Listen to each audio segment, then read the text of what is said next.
The Consulting Success podcast is powered by the Clarity Coaching Program. If you'd like to work directly with the Consulting Success team and receive personal coaching and support to optimize and grow your consulting business, marketing, and revenue, visit consultingsuccess.com to find out more and apply. Welcome to the Consulting Success Podcast. I'm your host, Michael Zapersky. In this podcast, we'll dive deep into the world of elite consultants, where you'll learn the strategies, tactics, and mindset to grow a highly profitable and successful consulting business. Hey everyone, it's Michael Zapersky, and welcome back to another episode of the Consulting Success Podcast. Today, I'm very excited to have Nabeel Mahmood joining us. Nabeel, welcome. Thank you very much for having me, Michael. Yeah, so Nabeel, you are a technologist, futurist. You serve on boards, you're a keynote speaker. You're also the CEO of Mahmood, which is your strategy and kind of IT consulting firm. In addition to other things that you also do, which we'll get into, you certainly have, it looks like a very busy schedule. I thought we'd start off by exploring something that is written in kind of wherever you see your bio, whether it's on your website or LinkedIn and so forth. But you say that your career is really driven by one question. And that question is, what's next? Can you speak to what does that question mean to you? How has it played kind of a role in your life? And just how do you think about that question of what's next? Yeah, so I get that asked quite a bit. I think it was not necessarily just a marketing play, but a very, very curious personality whereby that keeps driving me. So for instance, I was doing a keynote a few weeks ago and I was asked a similar question. And back in the day, I remember when Bluetooth did not exist and you're driving across on Highway 5 down in California, I'd be like, wouldn't it be kind of nice if you were to actually have a device that you can just talk into versus putting it right next to your ear? So that was that first next as a good example. And technology, for instance, security started becoming a concern. So what's next? Multi-factor authentication. Technology started getting adopted whereby it was really designed by engineers. And we like things very, very simple, but the simplicity is just from an engineering mindset. What's next is basically the user experience and the user adoption. So to answer that question, the what next is really how do we make it better and how do we grow and scale it? When you say the word what's next, I mean, to me, I think that's a great prompt to kind of pause and future cast a little bit or think about like, what could this mean and how might that impact or influence the environment or the ecosystem that it's in? But it's still a big question. Is there a framework or a way that you take that question, which is a big question of what's next? And is there anything that you follow to help you to get clear on the answer to what's next or what things might actually look like? Well, I wish I had all those answers, right? I mean, it's still a part of discovery and exploring what is next. The way I go about it is like my mindset is what is achievable based on the knowledge that I've got and people that I'm surrounded by. So that defines that next phase. And then you just reverse engineer it from there on. But the bigger question of what's next, I mean, that's still yet to be discovered. I mean, we are still trying to figure out if there is life on Mars. That is what's next. So how do we get there? What do we need to do to get there? I mean, there is a sequence of things that need to be accomplished to get us to that next phase. And it's a lot of steps. Yeah. So I really want to dig into kind of how you got to where you are, your progression and journey into building a successful consulting business. But before we do that, I'd love just to kind of dig a little bit deeper on this question and concept of what's next. And I'm wondering, you've given a couple of examples of how you apply this before Bluetooth was around. And wouldn't it be nice if you didn't have to hold your phone up to your ear, not to mention the danger of what that causes in terms of driving and so forth. But can you share maybe an example of how you apply this question of what's next, either to your own consulting business or maybe even to a client's business directly, just so that we can make it a little bit more tangible for people and maybe help them to see an example of how they might be able to bring that into their own business? Wow. Never thought of it that way. I think it's probably just muscle memory, but we'll try with an example here. I was doing some consulting work for a company that was involved in discrete manufacturing, and they had been building buildings the conventional way. They had been hiring human capital the conventional way. And the what next proposition that popped up was, wouldn't it be nice to actually introduce machine learning and automation and robotics not necessarily reducing the human reliance, but increasing efficiencies. So I did not start thinking around the lines of Industry 4.0 or IoT and whatnot, but was really more about process improvement and leveraging technology, whereby it will make life easy and we can run 24/7, 365 without significant human capital investment. And in doing so, we saw a lot of process improvements. We saw a lot of technology adoption. We saw a lot of efficiency, and where the shareholders and the ownership was happy was the bottom line, that we don't have to have people working 24/7, 365. So you eliminate a lot of the concerns as it entails to benefit security, as it entails to people making mistakes. Right. So the what next process was, it would be kind of nice to actually start thinking around the lines of automating and being more efficient. And then there was a lot of other things that came about from that experience. Yeah, it feels to me like this question of what's next is really an opportunity for all of us to challenge kind of the conventional wisdom or the status quo, like everything that we currently do or the work that we do with clients, instead of just accepting the way that things are done today, just asking like, well, is there a different way? Is there a better way? Is there an adjustment that nobody's even thought of before? Like, how do you approach that? Or I'm wondering if you think about it in the same way, or is there a different way that you kind of approach this question when you're doing work on your own business, but also working with clients? Being a mathematics major, there's more than one way of solving an equation. That's the way I look at it. If we keep on doing the same thing, we shouldn't be expecting different results. So that quantifies or classifies that what's next mindset or that approach. Why aren't we sending out handwritten notes anymore? We live in an electronic world. So what's next is text messages. What's next is collaboration tools and emails and a different experience altogether. Just in itself, like what I'm talking about here, as far as collaboration tools are concerned, I think emails are gone. They will be gone pretty soon. So what's next is collaboration platforms such as Microsoft Teams or Slack and others, whereby you can unify that user experience and make it easy so you're not jumping from application layer to an application layer and you have them focused. Because right now, you might have 10 applications running on the back end and trying to do the job of 10 different people. Or you can have one application running and you can do the job of 10 people. That's communication 4.0. That's what I believe is what's next. I was kind of smiling as you were saying that because I think about for my generation, email is still such a big part of kind of the day-to-day or a tool that we all use. But I'm reminded of like younger cousins or family members who grew up in the generation where like they didn't really use email. And so email is still something that is it's not that it's foreign to them, but it's just not something that they use a lot. They're much more text messages, social platforms. It's very interesting to think about it in that way. So let's transition then to your journey. Nabeel, you were the chief information officer at Maxco Supply until about 2018, I believe. But it looks kind of the research that we did that you were also running or starting to run kind of your own consulting business or taking on client projects and work during that time. Can you kind of talk about the transition that you were making of kind of going from being an executive into starting your own consulting business? Yeah, so that's very interesting.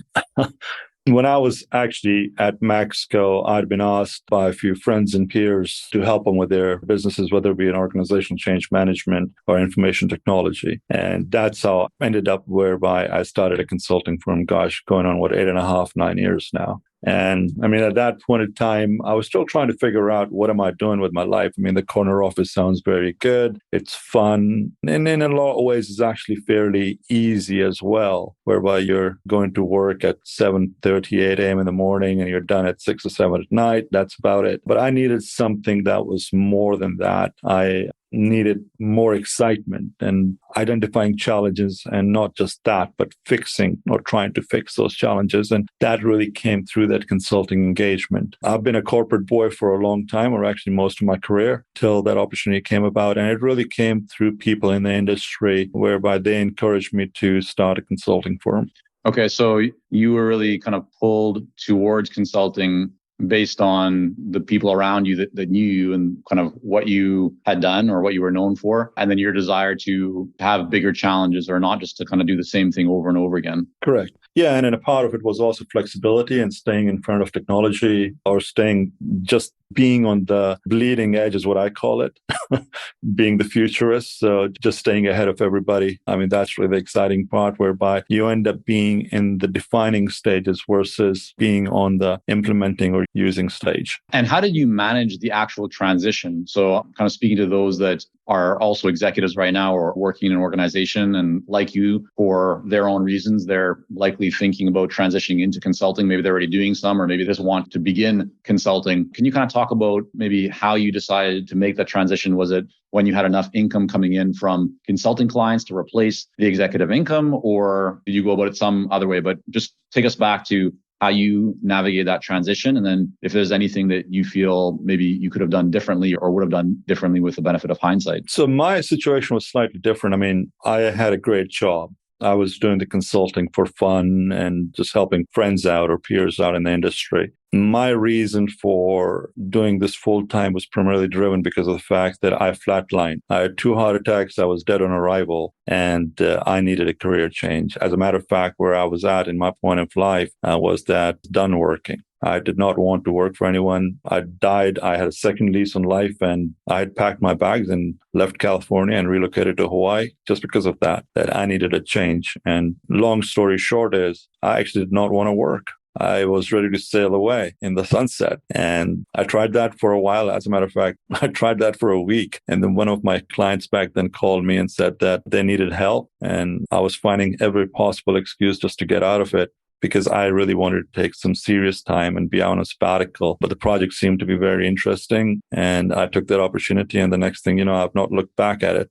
I think if it wasn't for the health reasons, I'll still be sitting in a corner office somewhere right now. But it changed life in a lot of positive ways, whereby it gave me the opportunity and freedom and flexibility to be creative and look ahead versus look behind. One of the things that I would say I've really learned through this transition is that the typical corporate culture is training us and even the executives to look behind us, not look ahead. And being on this side of space, whereby running a decent consulting firm, we are looking ahead. What's done is done. It's water under the bridge. Let's figure out what's tomorrow. How do we fix that? How do we scale up and develop sustainable infrastructures? So you had a very significant health scare. I'm wondering if you could kind of take us to that time, and of course, just sharing whatever you're comfortable sharing. But is there anything that you feel maybe you could have done differently that would have, like, I don't know if it's just a genetic thing or, I mean, I'm not a doctor, but take us back to that time. What was going on in your life, in work? Because you mentioned at one point that the corporate kind of executive role was easy. I think you mentioned your words, it was relatively easy. So what was going on that you think kind of contributed to having that health scare? The job in itself was fairly easy. The complexity comes in from the human element, rather I call it the emotional element, whereby it was very much so stress driven because of the politics and bureaucracy and making sure that everybody is happy, you're saying the right thing, or at least what the society tells us to tell everybody. Even though you might not believe in it being the right thing. Genetics are a part of the issue, but they are not the entire issue. It's the lifestyle, the stress that we tend to live in. I've learned a lot, continue to learn a lot about myself. And I think about the issue that I had and this health scare that was caused was because of the fact that I lost my voice in corporate culture and I internalized everything.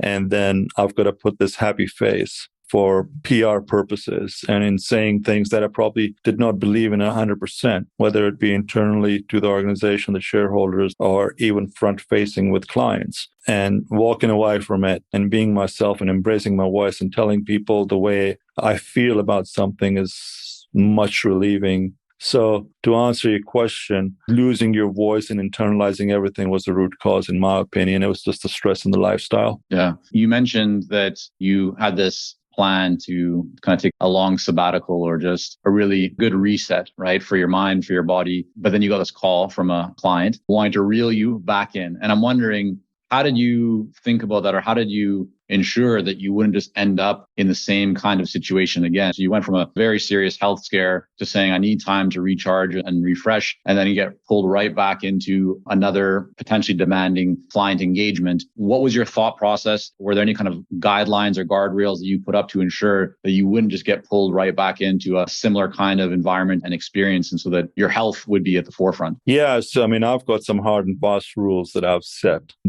Let's hear them. Yeah.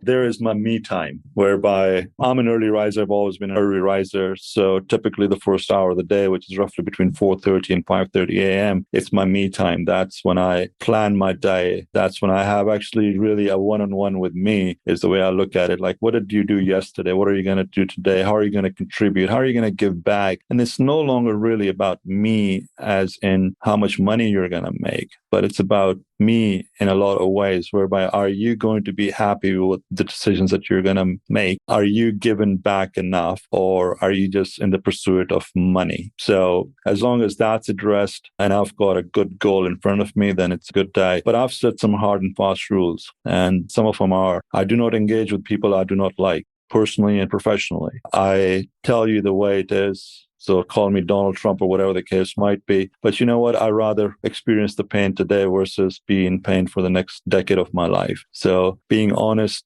and transparent is imperative. And I don't have to answer the emails or phone calls all the time. I enjoy working and people that you're working with, as long as it's not work and you know that you're contributing and you're the change agent and you're having fun. I can work 24/7, 365, but the minute it becomes work, I'm out of there. It's got to be fun. It's got to be enjoyable. And like, you want to come to work, you want to hang out with people, you want to feel that you're being appreciated and you are valuable for that project or that job or whatever you're involved in. So yeah, I mean, I don't answer phone calls after 6 p.m. You've got to be in my favorites to be able to get through to me, but everything can wait. Everything can wait. The world is going to operate with or without us. And got to take some time out for yourself, your family, your friends, and you got to live a little. Go out, have some fun, go play golf, run, go snorkeling, diving, whatever your passion is. Go do the things that you enjoy the most. And that's what's going to make life a lot more fun. And also, you're going to come across as really true and passionate in what you do.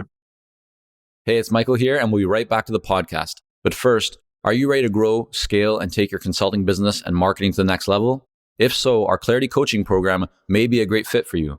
You'll work with our experienced team to set up a strategic plan for your business and coach you step by step in areas like how to consistently attract more leads, develop a magnetic message that resonates with your ideal clients, strategically package and position your services, earn higher fees, win more proposals, and scale your business.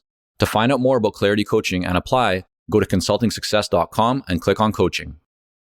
Right. So I love that, Nabeel. And I think that probably many people who are listening and joining us right now are likely thinking to themselves, I also have those same beliefs or same kind of desires. Yet oftentimes there's a bit of a disconnect between that belief internally and where I see a lot of people that they don't necessarily communicate that to the client. And so it takes them only so far. And then the expectation from the client is they're not on the same page. And the consultant or the business owner kind of gets pulled into things that maybe are now not in alignment with what they originally set out. So how do you approach that? Is this a conversation that you have with your clients right up front in an agreement, or do you just push it forward? And if it goes off in a direction that you don't want, you try and get it back, or you just walk away? How do you kind of navigate the setting of expectations? It's a combination of all of things that you just mentioned. So as much as the client is qualifying you to be a consultant to them, you've got to do the same thing, whereby is it the right relationship to engage in? Once you get past that, what I typically do is set up a clear set of engagements in a document, get that signed off, and then that gets translated into a binding agreement for whatever that engagement is or whatever that length of that engagement is, whereby you are explicitly clear on the rules of engagement. I mean, people have a tendency of going back to what they did and how they did it, and that's normal. You just got to remind them, this is where I draw the line, this is where the boundary is. I mean, I'll do anything legally, but there are limitations and there are boundaries. Don't expect me to answer your call in the middle of the night. I mean, unless it's an emergency or depending on what the project is. But those boundaries needs to be established and practiced thoroughly. Right. So today, if I go to the Mahmood Consulting website, I see that you have 3 other, I believe, kind of principal consultants or partners that are in the business. And I'm wondering if you could just kind of talk a little bit about the team and how it's structured, the different roles, how many people are a part of the team, and then just why you set it up that way. Yeah. So, I mean, basically, to give you an idea what we do. So we do a lot of stuff in information technology. So from a site assessment, a physical site like greenfield identification, making sure that that's the right place to build, to designing, building a physical data center or a building, depending on what needs to be done, to doing all the electrical, mechanical, structural, networking design and build for the clients. We are the only firm. The unique identifier for us is that we can take from the physical layer of the design build to the technology stack as well. So all of your networking, your computing, your tech stack, your voice, your connectivity, application layer, and security is what we address. One of the cool things that we are proud to do is we do audits, assessment, certification, compliance, and SEC filing, anything information technology related. So in doing so, we get to have the opportunity touching everything, what I call it, from grid to chip. Right? Or grid to bit rather, whereby the team is inclusive of people that are electrical engineers, mechanical, structural engineers. We've got auditors on the team as well. And we do forensics, for instance, that nobody else does. I mean, for insurance or legal reasons. So the team is very diverse with a lot of skill sets from legal to real estate acquisition to financials. And are most of the team, are they contractors aside from a smaller core team? Or can you just talk about how business is actually structured? Yeah, so the core team is very small. There's about 6 of us in total. Everybody else we contract out depending on the opportunity. But those half a dozen people have a skill set that's fairly diverse and they touch a lot of areas. So basically, we are able to communicate and speak the language of that particular vertical that might fall under our subdomain. So, I don't have attorneys on hand, but between me and Dave Hutchinson, for instance, I think between the two of us, we have reviewed enough legal contracts that we can get ourselves into trouble. But as things progress, we need to engage legal. Then we've got a couple of partners that we work with that will come on a case-by-case basis. The same thing with finance, right? So, I'm fairly decent. I sit on a board for a publicly traded bank. I've got a decent understanding of finance, but I'm not a CPA. I'm not your CFO. But we've got associates that we work with that we can collaborate with and bring them on board as needed. The advantage heretofore really is that we are speaking their language, and when it needs to be translated into another vertical, we can do that versus it getting lost. And that's a part of the challenge a lot of the organizations have, is that their language does not get translated or streamlined into business units within their organization. And what we're able to do is actually break all those barriers, because we're able to speak all those languages at a high enough level and a technical and tactical level that we can translate that for the average user base and then again, engage resources as needed. And how do you think about, so it sounds like you have this core team, which is rather quite small and tight, intentionally so, and you bring in all these experts, right, kind of as contractors on an as needed basis. How do you think about that as opposed to what some larger consulting firms do, which is to essentially just build out a lot of full-time people, lots of associates, right? It's all under kind of one roof. And so I can see some potential positives, but also some downsides to that. I'm just wondering, why go the kind of the model and structure where you have a lot of contractors as opposed to just building out a much larger firm? Yeah. So, for starters, I don't have the headaches that a larger firm would have. That's a big one, right? Yeah. Secondly, you don't have to have that high capital expense of human resources. In our case, our strategy has been that we want to be as bespoke, as nimble as possible, right? And we want to be able to pass the savings on to the client. I'm not going to charge what EY is going to charge, whereby it's a significant savings for the client. And then we get to work with fun people as well. You get to know these people on a personal basis. So there's an opportunity. And if I can bring them on board full time, that they can justify their job to ever look back, yes, sure, we will do that. But that comes with time, and I'm in no rush.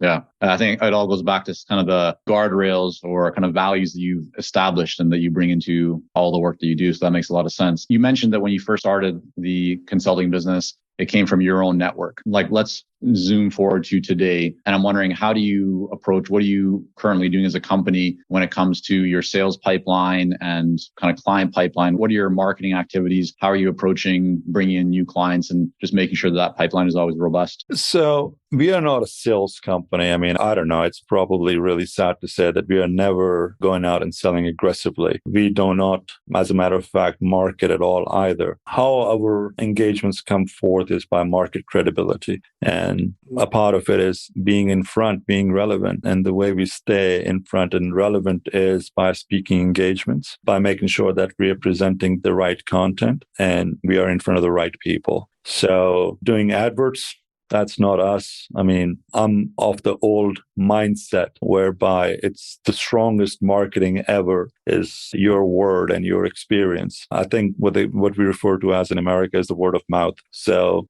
if I am able to deliver a good product or a good service or have my end user have a good experience and we have contributed to their success, they will 10 people. Even if I go with the 80-20 rule, those 2 are going to make the phone call and one of them is going to sign up. So I'm content with that. We don't need to be the biggest, but we need to be the best at what we do. You mentioned that you are intentional in making sure that you deliver and communicate the right content to the right people. You just walk me through how you actually think about that. What does the right content mean? And what is when you say the right people, what is that kind of like physically, or just make it a little bit more tangible? And I'd love to just kind of dive into your thought process around what does the right content and the right people mean to you? The right content, in my experience, is eliminating any fluff that's caused by marketing. Tell me more. I don't want to read the short print. I want to understand what your use case is and share just enough of a story that's valuable to you. See, I've been an executive. I've been in the C-suite for a major part of my career. And one of the things that I've learned about myself is that I've got the attention span of a bird. Yeah. Give me 5 seconds. Tell me what's important and why do I need it. Eliminate all the fluff. The minute you're going to start fluffing it up for me and putting all these ponies on top of a present that's worthless, you're going to lose me. I have zero interest for that. Tell me the way it is, the good, the bad, the ugly, and give me real numbers, real data, real life experiences. So I'm going to give you an example here. So we talk about carbon neutrality. Okay? There's so much fluff with carbon neutrality that's been shared in the mass market. And it's really focused. All that research is actually focused off of the hyperscalers. So what the likes of Amazon or Microsoft and Google and Oracle are doing. Well, guess what? They're less than 1% of the enterprise space. What they're doing does not apply to 99% of the computing user base. The amount of resources these folks have, 99% of the enterprise does not. So let's get into the real world. Let's address what the 99% of the enterprise space needs and what do they need to do. Yeah. I mean, that's just that concept itself to me is very powerful. It's very compelling because instantly it feels to me like you're sharing something that goes against what most people likely believe. I would imagine that most people would initially think that the hyperscalers, so Google and Amazon and so forth, are the majority. But in fact, you're saying in this case, they're the minority. So that'll get people's attention and then want them to learn more. And by sharing a very compelling data point like that, it also further demonstrates your authority and your expertise because you know something that most people don't know. Correct. Yeah. Yeah. So, and going back to the right audience, I mean, we don't want everybody and anybody. I mean, are you a CEO or a CIO or a CTO that's willing to make the changes? Are you the one that's going to say, give me the auto magic button, or you're willing to sit down with me and work with me on identifying what the good, the bad, and the ugly is? And are you willing to make the change? So if you have that kind of a personality, you're the right audience for us. I don't want to be talking to you whereby I feel I'm talking to the wall. I mean, yeah, sure, the money is good, but is that the good reason for us to engage now? You can just send me a check. I'll take that. But I don't want to waste my time or your time in trying to convince you if you don't have the mindset of making that change. So in finding the right audience, one of the first qualifiers that we've got is, are you, Mr. End User, willing to be the change agent yourself? You want to change your company, you want to change your processes. Are you the first one, the one to acknowledge that the change is you, not the rest of the company? And how do you do that? I mean, is this when you're having an initial communication with somebody, or does this happen even before you have a conversation with someone? I mean, just practically, how do you actually try and kind of shake the branch of the tree and see if fruit falls or not? Yeah. So, I mean, I think the best way to put that is that 10% of my job is to play Dr. Phil or Tony Robbins. It's psychological, really, at the end of the day, whereby you're just observing and following and how they do things and what do they do. I mean, if I ever get an opportunity to take somebody out for golf, those 4 hours spent will tell me if I want to be around them and want to do business with them or not.